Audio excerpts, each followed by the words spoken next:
Hello, this is Lengthyounarther, who's a YouTuber who's inspired me to start my own channel, partly. You made a video like years ago telling people to start their own channels, and I just found that, actually I think my husband showed it to me because he wanted to encourage me to start a channel, so that was one of the main reasons that I thought I'd just go for it, because you make it look easy, and you were encouraging other people to do it. So. Now you have twice as many subscribers as me, so, congratulations. Well, what sort of things do you talk about? Sort of gun control, libertarianism, ANCAP? Yeah. I'm an anarcho-capitalist and got tired of just expressing myself in the comment sections of videos. So I guess it kind of started off as cathartic, just me talking about things that I thought were interesting. It's not strictly libertarian. Obviously, I have other issues that I talk about over the time, but it's whenever I feel like there's something that other people will find interesting that I'd like to talk about. But yeah, a lot of it has to do with politics, libertarian theory, economics, history, that sort of thing. No, so I make videos on things I think are interesting. I'm not putting stuff out there just for the point of drawing people in. If that was true, I would make a lot more videos than I do. But like I said, I've done videos on other topics, and so one that I'll mention, because it's one of my pet issues, is like circumcision. I'm a big anti-circumcision person. And those videos get a lot of play. A lot of people watch those videos who are not libertarians, who are not gun control people, who are coming from basically a totally different demographic than I normally get. And yet, if they think what I'm saying is persuasive and articulate, and they respect what I'm saying, and then they go, oh, what other videos do you have? Some of them are going to come on board more amenable than if they were having a debate about taxes and they came into my video, they'd say, no, this guy's all wrong. Taxes aren't theft. But after they watch something, that they agree with about routine infant circumcision or something like that, or right-wingers, because there's a lot of right-wingers who are pro-gun but who are not libertarians, right? Yeah. So you can sometimes get those people. And I've had a message, like I was a Republican, but I liked your gun control videos, and then got more into the tax stuff. So that's rare, but it happens. Mm-hmm. So yeah, well, what happened, I think that was sort of one of the things that I sort of touched on in my latest video. It wasn't really the norm, because a lot of my audience came to my channel from my video about James Damore sort of anti-feminism stuff. So anti-feminism isn't at all related to libertarianism or this sort of, I don't know what you even call it, this sort of Malthusian or sort of optimistic future sort of thinking, sort of economic thinking, I suppose you could call it, although not all economists are optimists, of course. Cornucopiast, people who think everything's going to be great, versus basically pessimistic. Yeah. Yeah. So that was, I think, that does happen sometimes. It kind of happened in this video, where I'm sort of presenting something that people don't even feel that strongly about the idea of overpopulation, because it's something they'd never even had to argue about, something they never even had to think about. It's not a really firmly held belief, but when it gets questioned, they're like, this is just weird. That used to be my belief long before I was libertarian. When I was still a little kid, one of my first interests before history or anything was zoology and ecology, and I would watch the Discovery Channel and all the stuff about deforestation and pollution and all that stuff. And there's a lot of valid things in there. I don't want to dismiss all of it, but I remember thinking, like, wow, the main problem is there's just too many people, and there's getting to be more and more, because that was just constantly put out there, and there's a certain logic to it. And It got so bad. There was a point when I was, I think when I was in 6th grade, when I was maybe like 12, we were asked if we were king of the world, what we would do. And I actually wrote that I would submerge or destroy India and China, because it would reduce the population by 2 billion people. Yeah. And so, and it wasn't that I hate Chinese people or Indian people. Just those were the 2 most populated countries. I knew that. Yeah. And I was like, look, that would just solve all, so I had basically the exact same mentality as the character Thanos in the movie. Yeah. Well, that was exactly me when I was about 16. I suggested exactly the same thing. I don't know how old you were, but I feel like I was even older when I was still saying stuff like that. We should kill everyone who doesn't have a job, or it's just horrible things. Well, yeah, there's you can find a video of I think it's George Bernard Shaw saying, everyone should have to justify their life and go before a board and say, this is what I provide for the community, and if they're not satisfied, they would, kill you humanely. He was careful, we would do it in a painless way. And you even see it in people, I think it was just a couple weeks ago that is Prince William, said, oh, the problem is there's too many people. I didn't see that. Yeah. And apparently there's, Prince Philip is quite famous for having once said that if he was reincarnated, he would want to come back as a virus that would wipe out people. So like, there is a very, very Malthusian trend. It's really worrying, I think, in a way, but I don't think it's actually a concern that any governments are going to start doing this. And I still feel like it's not good that people think this. Child policy, right? So there are. That's about as far as it's gone so far, though. And that's a case where you have basically a dictatorship, and if the dictator gets in their head that that's a good idea, then it becomes a policy. In a more multifaceted state, that's much less likely to happen. States tend to look at humans as tax cattle, and they want more humans, they want more soldiers, they want whatever. So, in antiquity and historically, you wouldn't have states worried about overpopulation ever. It would always be getting more people. But so you had. I don't think Malthus, all his ideas are original, because there's a certain basic logic. There's a finite amount, therefore there's a certain carrying capacity. Therefore, this could be a problem.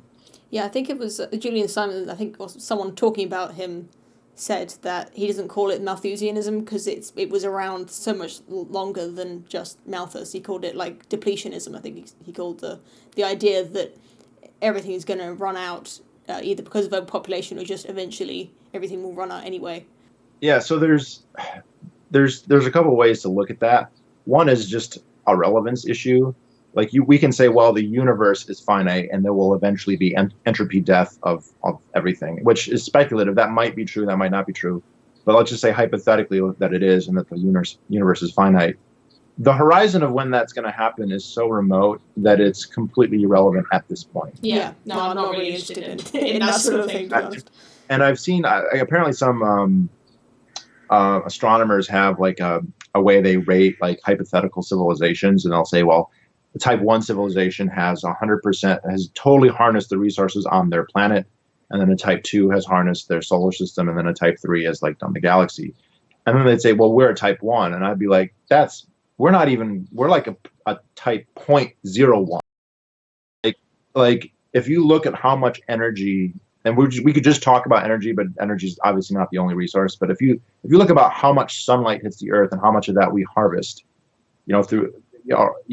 through solar panels, but through agriculture and through everything else, it's absolutely minuscule. Yeah. We have this volcano erupting in Hawaii right now, plus all the other volcanoes that are erupting. How much energy is in, a cubic meter of that lava, right? And there's bajillions of tons of, not bajillions, but like millions of metrics or billions of metric tons of this superheated, right? Yeah. So we're not, even on land, we haven't fully explored everything. I have a friend who's a geologist at Dartmouth, and he was just saying that he's going up to Alaska to chart the geology there, and they don't even know. This is in the United States, right? This is in Alaska, but the most developed, scientifically advanced country. They don't even know like the basic geology of, a huge part of the terrestrial Earth.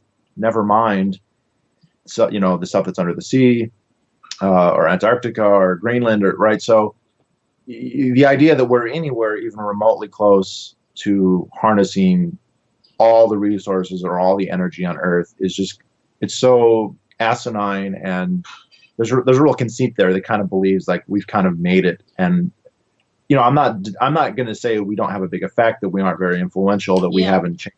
That's all true. That's all very true. We're very, in terms of us, like as a species, we are changing the planet more so than any other species, and blah blah blah. But that does not mean that we are harnessing 100% of the resources or anywhere close to that. Well, so far we just talked a little bit about energy, but it's sort of more. It's more than just energy, right? It's also metals, and I was thinking. I recently heard a news story about some asteroids in our solar system that have like trillions of dollars worth of iron, or maybe it was gold.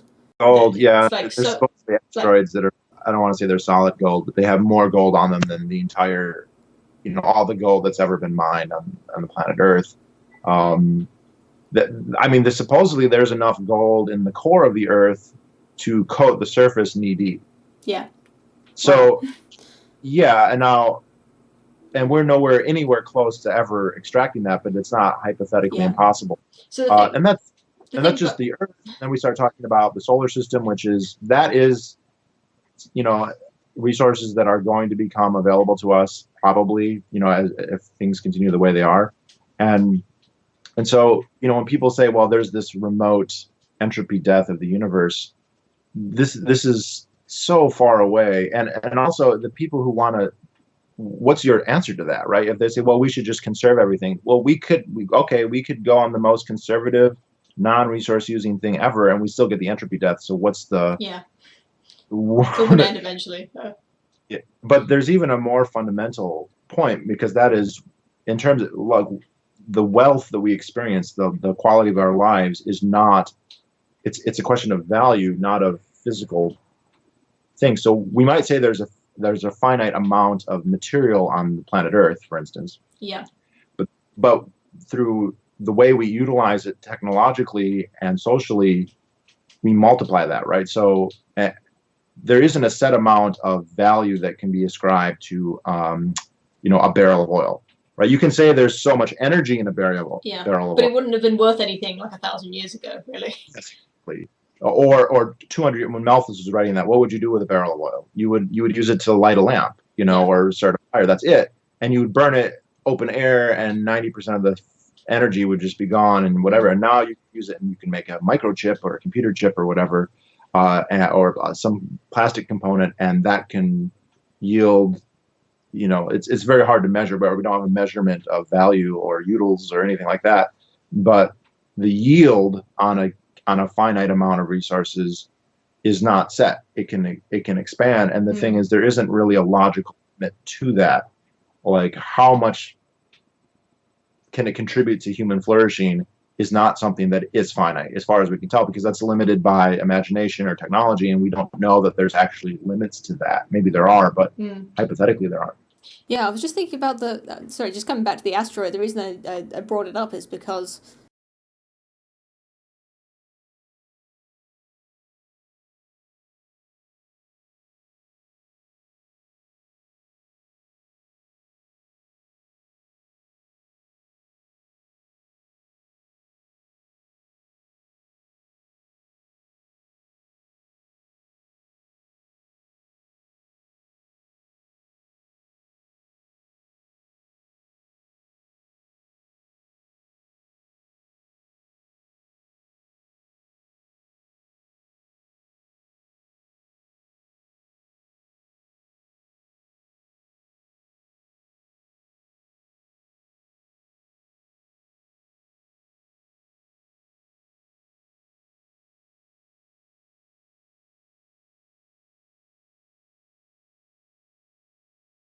Yeah, and that's kind of the punchline to Julian Simon's great book, The Ultimate Resource. What is the ultimate resource in his mind? And he says humans or people. Yeah. I think that the transhumanists out there would say, well, it's intelligence, or the ability to develop technology or whatever. But as of right now, that's the only way to really do that anyway. So, and up to this point in history, that's the only way to do it is with more people. So population might be our friend in that sense. Yeah, we're limited. We're limited by our understanding. We're limited by our technology, and the only thing that will advance that is more people and more diversification and more division of labor. Right? If we were subsistence farmers, there would be nobody figuring out how to engineer oil wells or gold mines that can go down a mile, or fiber optic cables. You need to have a division of labor, and for that you need more people, right? So if we take like the Jacques Cousteau, apparently Jacques Cousteau thought that the population of the Earth should be 250,000. That was the number he Yeah. And I was like, oh, we would have to be cavemen at that point. Yeah, definitely.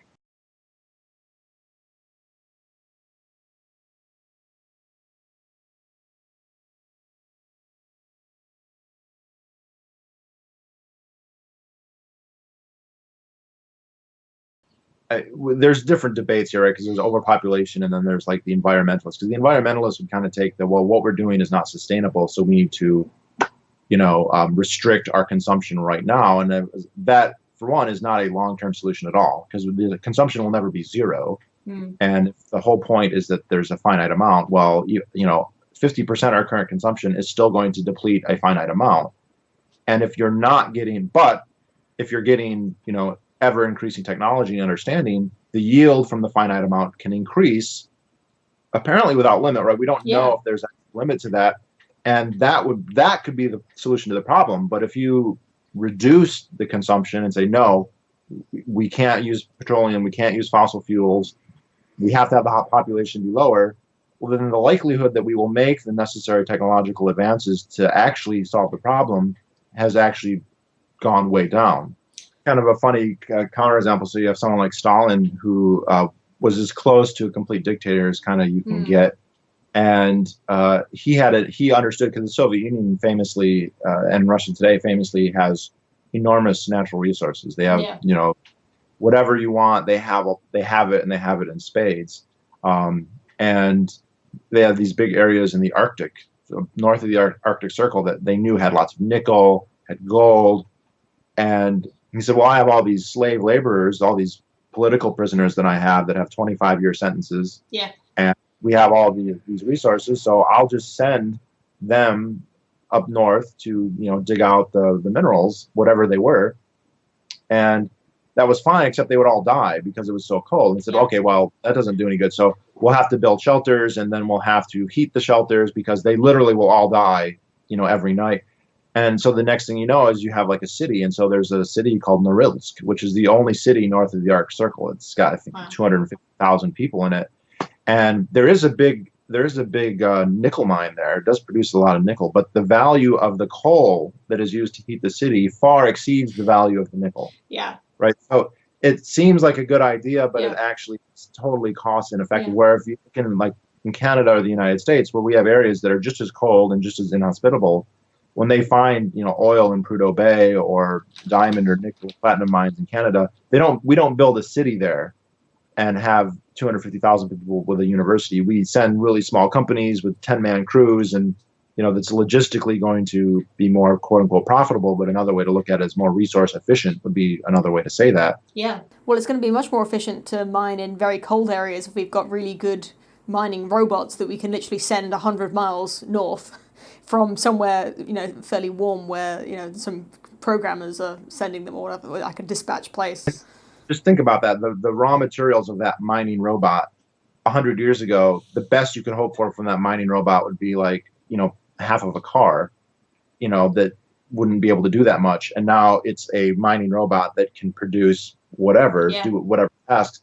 And that's a perfect illustration of how the amount, we have supposedly, there was a set amount of iron ore in the earth, right? And a lot of it was used in the 20th century. So we have less now than we did in 1900, right? Yeah. Because some of it's rusted and some of it got shot off into space and whatever. But we can take the same amount and produce so much more, that the fact that it's, that the absolute amount may be less, the amount that we can yield is actually more. Yeah. And again, isn't a clear limit to that. Like there might be, but just hypothetically, there's not. There's also the whole question of substitution, where, we're using copper and we use copper in piping and wiring, and it's like, well, we're going to run out, because we're like, look at all these houses being built in China and India, and like there's not enough copper. Well, so the price of copper goes up, and that means there's an incentive to find substitutes, and the next thing you know, we have PVC pipe that can replace copper in a lot of situations. But and we still got low copper left. That's what's interesting, is like we didn't even get close to running out of copper before that substitute came along, for certain applications, that is. Julian Simon kind of became famous because he had a series of high-profile bets. Yeah, I was going to mention those. Yeah, where it was basically bets on prices of raw materials. Where these, I'm forgetting his name. Ehrlich? I think his name. Yeah. He's basically Thanos. Yeah. Was saying, look, population's going up, resources are going down. Boom, you're going to get people talk about peak oil, but the point is there'd be peak everything, right? Yeah. You're gonna have peak copper and gold and iron and everything. There's going to be peak. You're going to reach this point where we can't explore and blah blah blah. And so they would bet, well, in 10 years, the price of all these things will go down. Five things they picked. Yeah, And yeah. he let Paul Ehrlich choose them himself. So he wasn't cherry picking the ones he knew would go down in price. He let the I don't know what you call him, the skeptic, the Malthusian, choose the resources that he thought were going to get more expensive.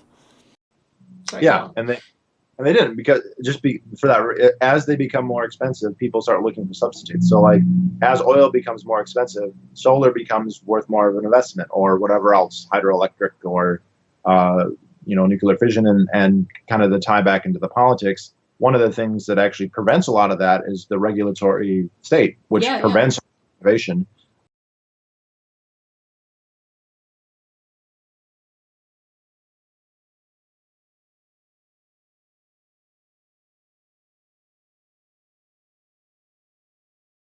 He lost the second debate, but there was clearly an intervention that was preventing it. He still paid, like he said, "Oh, I concede, whatever. I don't make excuses." He did pay his bet. He's, honorable man in that sense. But it's even more fundamental than that, because I look at and again, I think petroleum is the one that people love because the people want love to hate, and it's the one that for a long time peak oil was just this big thing, and that's one of the questions I get asked on all the time: peak oil, peak oil. Yeah. Like it doesn't matter, because as the price of oil goes up, two things happen. You start getting more exploration, looking for more oil, and technology to extract more oil. And that has been phenomenally successful, right? My whole life, the United States has always been, we've been importing oil. We don't have enough. We have to get it from Saudi Arabia and from Venezuela and from Canada. Yeah, well, that's one of the things that people don't like about oil. Is like they've got all these sort of things they hate about it that they're sort of packing on. That's just, peak oil is just one thing to add to the heat, but they're also worried about the importing thing and wars. There have been geologists. I mean, it's actually funny, because there were geologists in the 1880s and the 1890s saying, peak oil. There's no more oil. We found all the oil. There's no oil in Texas. There's a famous U.S. geological survey in, I think, like 1890s. Says there's no oil in Texas, because they hadn't discovered it. Yeah.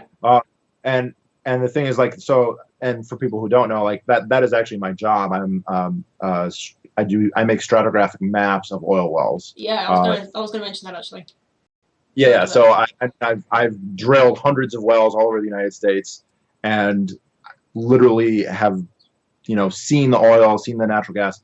And the thing is, I basically made my career mostly in fields that 15, 20 years ago didn't produce anything, because the technology did not exist to utilize them. Yeah. So people knew that there were hydrocarbons there, but they may as well have been on the moon, because there was no technological way to harvest them economically. And you had some entrepreneurs in Texas who spent, I don't know, years, if not decades, and millions of dollars to say, hey, if we could figure this out, we would have this new resource at our disposal. And they eventually figured it out. And I've spent 5-10 years doing wells that could not have been done 20 years ago. And you actually saw the price of oil come down. Because I remember in 2007, 2008, the price of oil in the United States was $5 or $6 a gallon, which people here in England, you pay that much anyway because of the taxes. But that's like the first time I filled my tank when I was a kid, when I just got my license, it was less than $1 a gallon. Yeah. Right. You could go and fill your tank, go in and buy a soda and a candy bar for $20, and you'd still get change. Yeah. And so within a couple of years of that, the price had more than quadrupled. So you had a lot of people saying, "Oh my gosh, this is peak oil. That's it." I remember somebody telling me that Walmart would go out of business if gas got over $4 a gallon, because they couldn't afford to, it wouldn't be cost effective to supply all of their stores or whatever. But because of that high price, got a lot of innovation, and a lot of wells were built, and the price of oil collapsed 5 years later. Yeah. And now the United States exports oil. The United States became the largest producer of oil in the world. Beat Saudi Arabia, beat Russia, Venezuela, all the OPEC countries, which hadn't been true since the 60s. The United States produces more than it consumes, which hadn't been since the 60s, and started exporting oil, which again hadn't been true in forever. So, but you could still say, well, that's all well. We're getting more out of what's there, but there's still a finite amount. Sure, absolutely. But the other thing that happens because the price of oil is high, not just exploration into oil, but also exploration into alternatives, substitutes. Yeah, or just making things more efficient as well. Just making systems more efficient and making cars more efficient. It becomes economically viable to put that effort into making a really efficient car. Or making something else. I was going over to a friend's house, and he was hosting a party, and he had this. When he bought the house, it came with a refrigerator and a freezer from the 30s that had just been the time, and it still worked. Wow. And so we, you know, he was having like a house party, so he was serving drinks out of it. And I said, "Oh, this must be nice." He goes, "Well, I only turn it on when I have a house party." Okay. And I go, he goes, "Well, because the power usage on that thing was like crazy, right? Yeah. It's super efficient compared to today." So I think he said it was using more power than all of his other appliances in the house combined. Wow. Right. So, and that's a routine thing. In fact, some states have actually passed laws like banning the use of old, yeah, you know, facilities like that because they're so inefficient now that it's not, you know, enforceable or whatever. But, and that's, you know, and there are government, you know, mandates sometimes, but there's a real profit incentive to do that. If you can tell someone, hey, this refrigerator is going to take half as much power as that refrigerator, you're going to, you know, you're going to go sell refrigerators. Yeah, one of the things that I used to work in LEDs, you know, the lighting, and those use a ridiculously lower amount of power than, you know, either fluorescent lights and halogen lights. And now you get LEDs in everything. I was at a birthday party, and there was balloons, you know, disposable balloons, blow-up balloons. All balloons are disposable, but with an LED in the top, like it was a flashing, like a party balloon with a tiny LED flashing. Like, all of them were flashing, and I bet those weren't even that much more expensive than just a regular balloon. And so they're just, you know, they're so cheap now, and the energy, the little tiny battery that it takes to power them. You see articles every once in a while, and it'll be like, you know, the rare earth metal that China's going to control, and they're saying like, oh, there's, you know, these certain materials, these rare earth metals are. Yeah, it's a misnomer, by the way. I heard about that recently. Rare earth metal, they're not rare. It's been forever. If you go back, like even in the Carter administration, he came up with a list of like, these are the 100 strategic materials that the United States has to have like in its grasp, or will be, you know, defenseless. But so this big thing, all this stuff is super valuable, but when your cell phone breaks, you just throw it away. I mean, like, it's not, you know, it's the stuff in there is not so valuable that you can't, you know, it's like, ooh, this is precious. It's got like 1 ounce of Americum and 3 ounces of beryllium, or well, it would be less than that, a milligram or a tenth of a milligram. Like, it's just not that valuable. Like, the prices come down on almost all this stuff. And it's difficult with inflation and everything, but the fact that you can just go and get it. So I'm a bit of a gold bug. Like, the fact that I can go out and buy a 1 ounce gold coin is insane, because like historically, very few coins would even be made out of gold, right? Gold coins were for royalty to pay other royalty, or, you know, state to state. Most people would be using not even silver, but like brass or bronze. And like a person could work all day and earn like one little copper coin, and that was going to pay his meal. And that's going back 1,000 years. And so you think, well, today there's 7 times more people, and we've consumed a lot of those materials, so it should be even more valuable. But no, I can walk down to the store with a regular job and buy silver, buy gold, or any other. You know, I just got a platinum coin just for the shits and giggles that I bought with. Don't mix it up with your silver coin. Oh yeah, I bought it with Bitcoin Cash, so it was my I put a note on it because it does look a lot like silver. Cool. Don't sell this. So can I just ask you about the metal, the silver and gold thing? Because if what we're saying is true, and the value of gold and silver should be decreasing, right, according to the bet, so why invest in gold and silver and platinum? When we talk about these asteroids, I actually get a little worried, right? Because if like there's what would be good for me personally and what would be good for society. So let's say that SpaceX or somebody else in 10, 15, 20 years figures this out. And yeah, it might take a long time. Like, they send some rocket boosters, they find the asteroid. It takes it 10 years to get to Earth.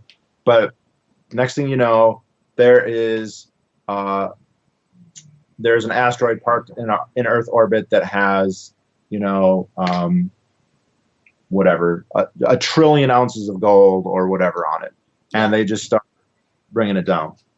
Like, the value of the gold that I have, you know, in my safe it's going to crash, and I'm going to lose out on that investment. But doesn't mean it's all bad, because it means there'll be tons of gold. Yeah. You're going to have gold silverware. they're going to start, if gold is good for wiring, gold is a useful material. It's the most malleable material that exists. So you're going to have, and that's going to facilitate electronics, and that's going to facilitate all kinds of, I mean, you're going to have your plumbing's going to be out because it doesn't rust, right? So you're like, oh, we got millions of it. Yeah. You know, we'll just coat boats in it, you know, like it's going to be great. Yeah, it's going to be like having a coin of aluminium in your safe.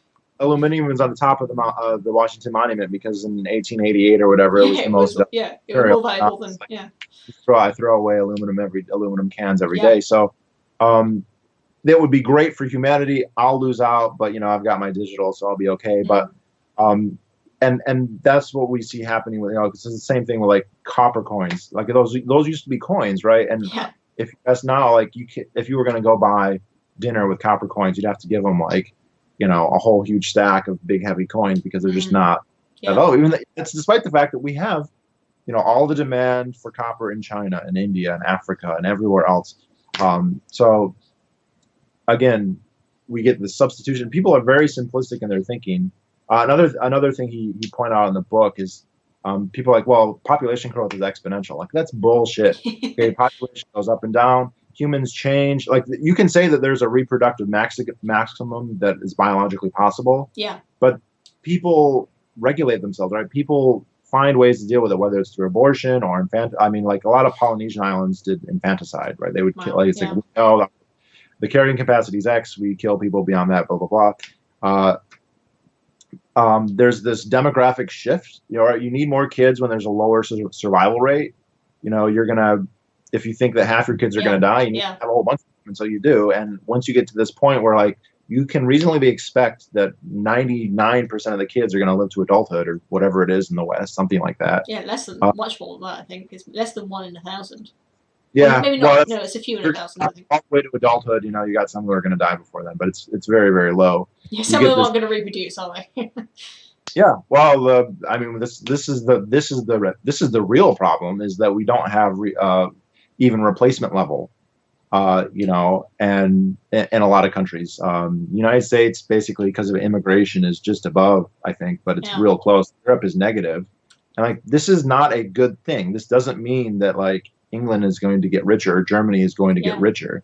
It means that the division of labor is going to become less efficient. They're going to have less innovation. I mean, even the Keynesians would probably be mad because you're going to have less demand, right? You have less people.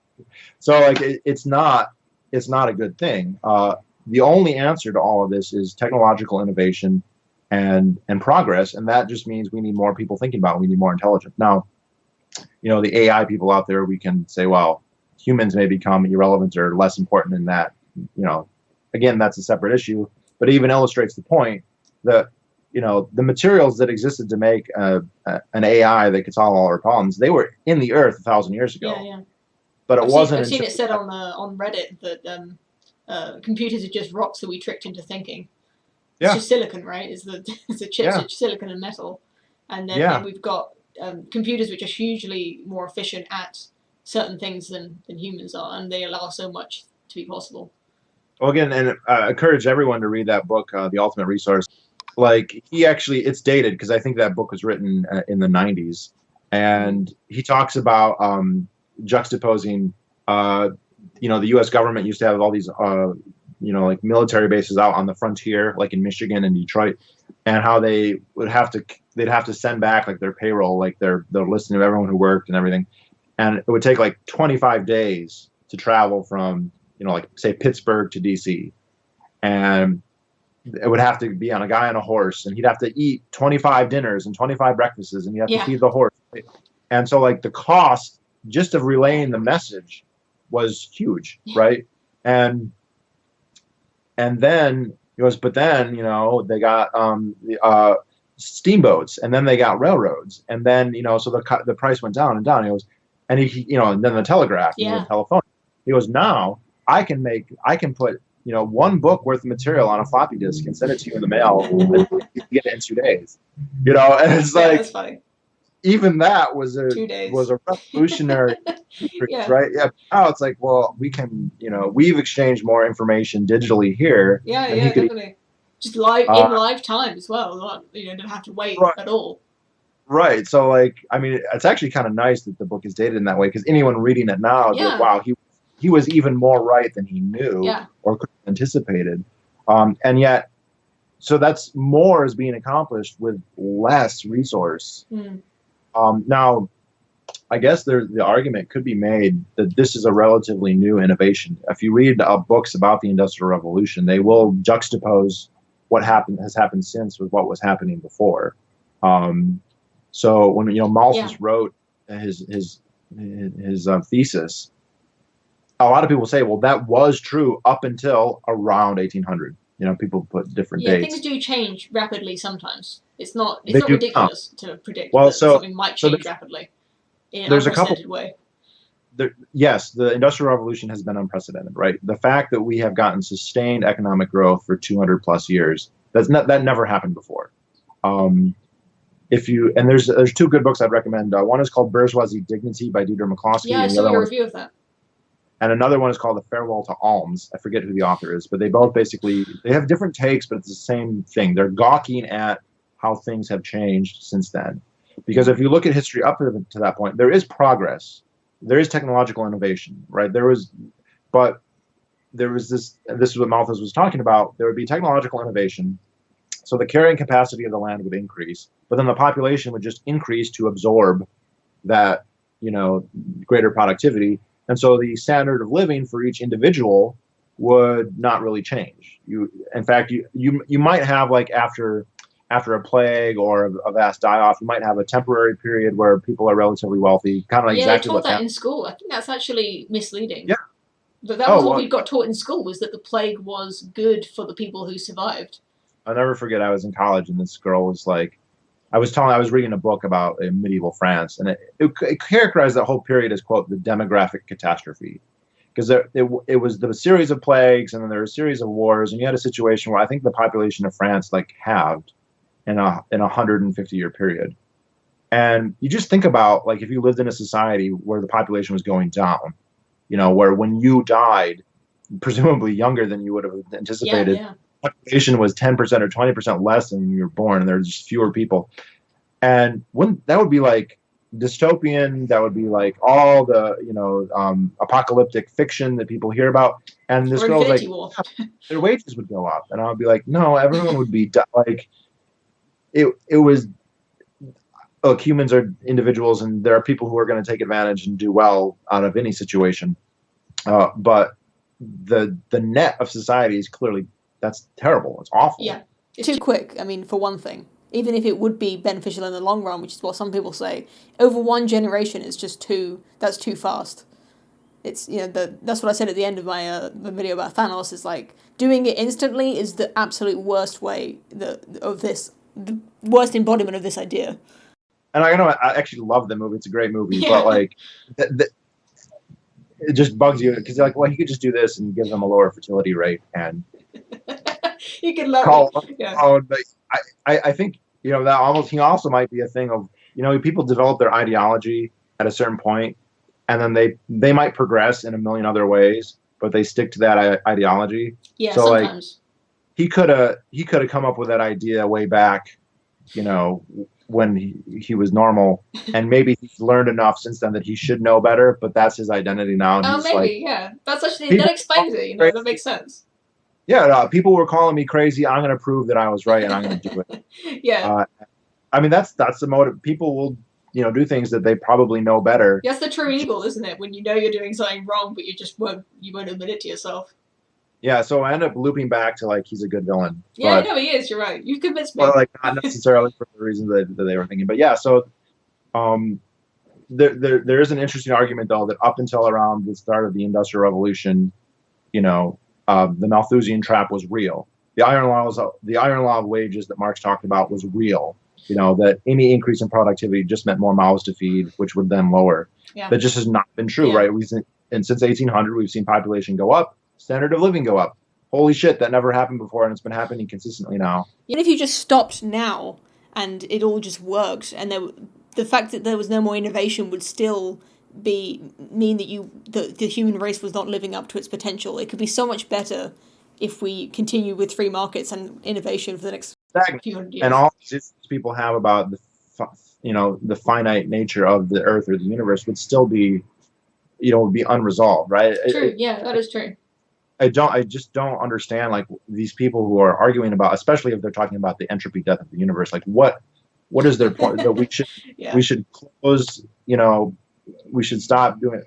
I mean, fossil fuels is the big one because people say that they have this negative externality, and there's some truth to that. But like, what's if doing that means that we're going to have a demographic catastrophe, our standard of living is going to plummet, and our innovation is going to, because when people are rich, they can go and innovate in things like, you know what, I'm doing well, I think I'll buy a solar panel. If you are starving to death, or you're worried about your next meal, you're not going to invest in solar panels. Yeah, you're going to get a petrol generator to power your, off the grid home, or that's what they do in really poor countries. Is they're using petrol, which is widely available, and you can store it for a long time. You can buy a gallon of it that will run your generator for, I don't know, a few days. I'm not even sure how much how much petrol it takes to do that. A lot of people think, and I think this is true, that a lot of this is just coming from like an anti-human point of view, right? That this is, it doesn't, the stuff about what's, we can make an argument that, well, the standard of living will be higher and human flourishing will be better. And there's a certain class of people, it's a minority, I'm sure, just like, no, humans are a virus, humans are inherently bad. There's a naturalistic fallacy in there that, like, well, if the planet is catering to human needs, that is morally inferior to than if the planet was catering to the needs of grizzly bears and lamprey eels. I get like. Yeah, I used to think exactly that. That was exactly what I used to think. And there's something very arbitrary. Most of them are not going to say humanity should go extinct, although there are people who do say that. Or they say, well, it'd be better if humans had never evolved, is what you hear a lot, I think. Yeah, better in what sense? Begging the question. Better for who? Yeah, that's anyone who says that and doesn't immediately slit their own wrist is a hypocrite, right? So I don't want to. There's no way around that, right? You go out and make your point, and you probably get more people to believe in it if you just dramatically did it, in front of everyone, said, I believe in this, and just don't burn yourself because that will produce too much CO2. So you'll have to Well, you're going to produce CO2 when you rot in the ground.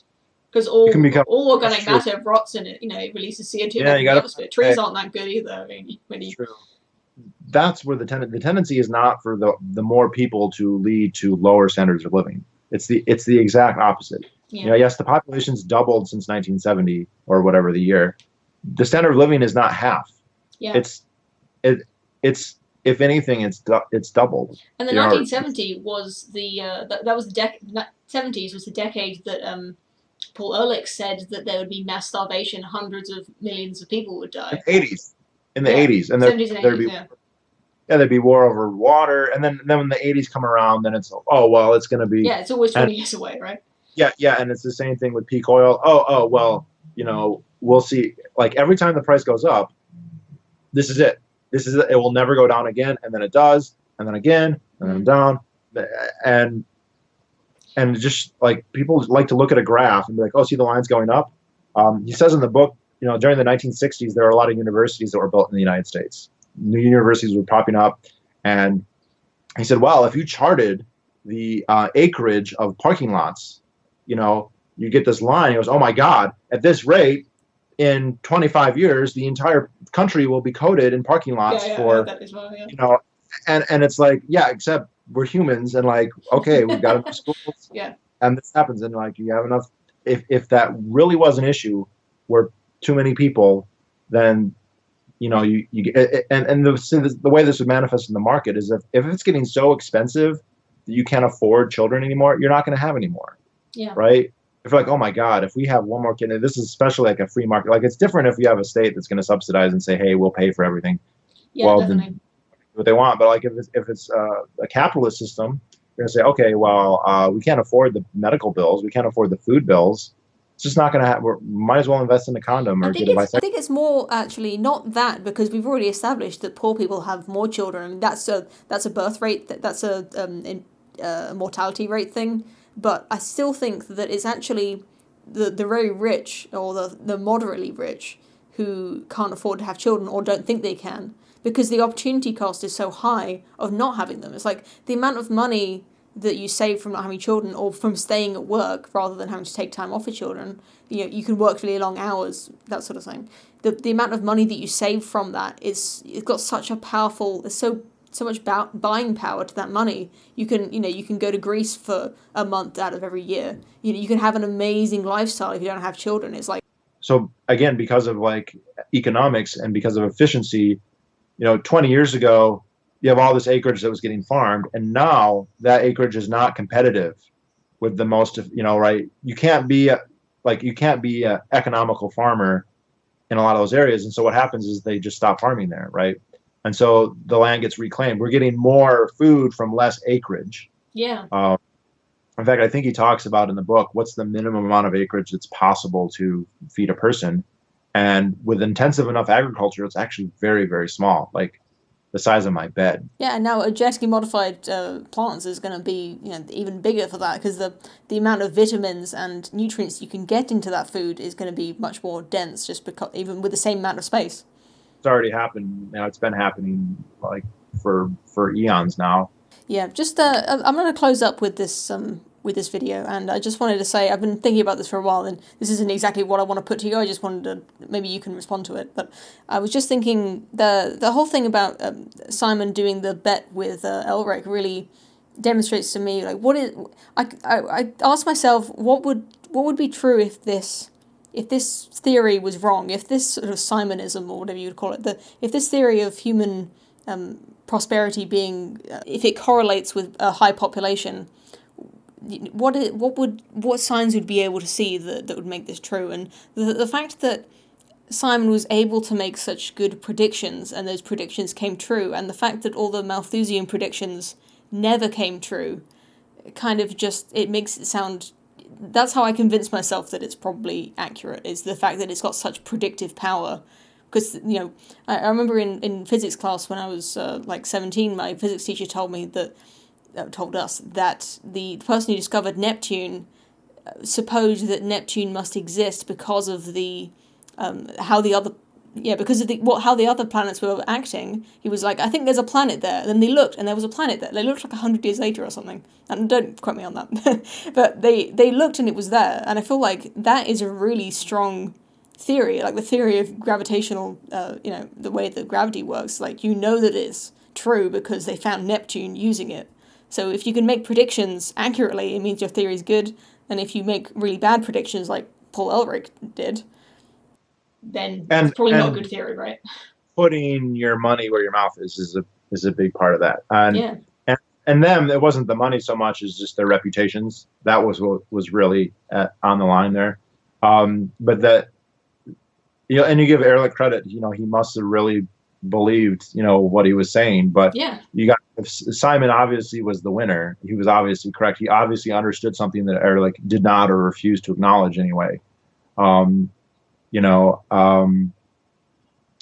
watch those, there's a couple of videos of Simon. I'm not sure when he died, but I think it was around the year 2000. One thing that comes across, he was clearly a very happy guy. He's always smiling and very, like, he's just very, very optimistic, but he also understands economics. And he just understood, and that's the thing that a lot of these environmentalists don't understand. I'm not even talking Austrian economics or anything that methodologically narrow, just almost regular economics, period. Supply and demand and how even Paul Krugman would fall into this. It's a very wide ideological spectrum that's going to reach very similar conclusions on this question. The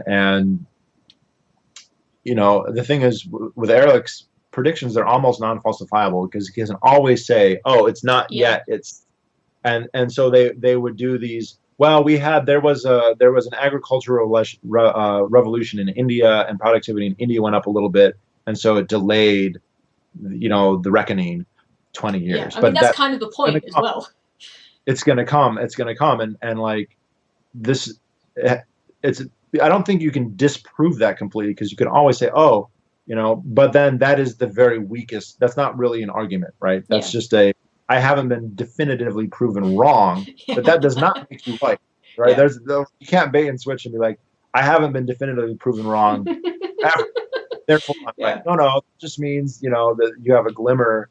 But is Ehrlich going to die? Saying, hey, next year is going to be the year of 10 years. When they bring that asteroid with all the gold and he's in a golden casket, is he going to be like, or he's not even going to die because he's going to be augmented and, like, that means you're just going to be able to spout this nonsense for the next no, 1,000 years he's for all gonna eternity. say, like, no one else can be except for me, just me. Everyone else can be, and that goes into Alex Jones. Oh no, we're gonna have this technocratic elite that's gonna control everything, and then all the more reason for free markets and not governments. But all right, well, people just end by saying people should definitely, if you enjoy reading, I mean, I knew the gist of Simon's book before I read it, but it was still very, very much worth reading.